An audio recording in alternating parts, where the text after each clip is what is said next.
Hi friends, இன்றைக்கி நம்ம மீன் வறுவல் செய்ய போகிறோம். இது ஒன்றும் புது விஷயம் கிடையாது. இது நார்மலான விஷயம்தான். இருந்தாலும் இது நம்மளோட சென்னை மசாலாவோட குழம்பு மிளகாத்தூள் வச்சு தான் பண்ண போகிறேன். இது நல்ல காரமாகவும் இருக்கும். அதனால் நீங்கள் கொஞ்சம் கம்மியாக போட்டிங்கனாலுமே போதும். 1.5 ஸ்பூன் தான் எடுத்துருக்கிறேன். நல்ல பெரிய பெரிய மீனுக்கு 1.5 ஸ்பூன் மிளகாத்தூள், மஞ்சள் பொடி, இஞ்சி பூண்டு பேஸ்ட்டு, மிளகு பொடி, உப்பு,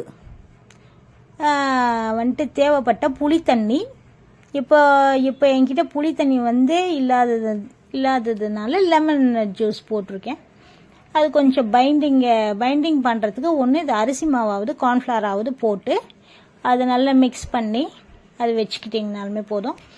7 பெரிய மீனுக்கு 1.5 ஸ்பூன் மிளகாத்தூள் தான் போட்டேன்.